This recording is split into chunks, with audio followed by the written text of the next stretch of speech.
ધારી સામૂહિક આરોગ્ય કેન્દ્ર ખાતે આયુષ્યમાન ભવ અંતર્ગત એક હેલ્થ કેમ્પનું આયોજન હાથ ધરવામાં આવ્યું હતું। આ હેલ્થ કેમ્પમાં 135 કરતાં પણ વધારે દર્દીઓએ લાભ લીધો હતો। ત્યારે દર્દીઓના ચેકઅપ અંતર્ગત વિવિધ બીમારીઓનું નિદાન કરવામાં આવ્યું હતું। આ કેમ્પમાં તજજ્ઞ ડોક્ટર્સ દ્વારા વિવિધ રોગો વિશે માહિતી પણ આપવામાં આવી હતી અને આ કેમ્પને ખૂબ જ સફળતાપૂર્વક પૂર્ણ કરવામાં આવ્યો હતો।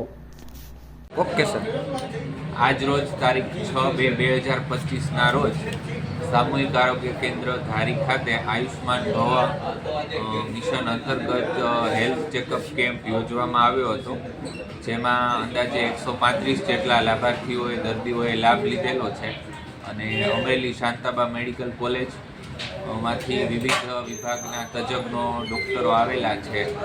ફિઝિશિયન વિભાગ, સર્જિકલ વિભાગ, બાળકોના ડૉક્ટર છે, ગાયનેકોલોજીસ્ટ છે, સાયકિયાટ્રિસ્ટ છે, દાંતના ડૉક્ટર છે, સર્જન છે, સાયકિયાટ્રિક ડૉક્ટર છે। એ રીતે અત્યારે હજુ કેમ્પ ચાલુ છે।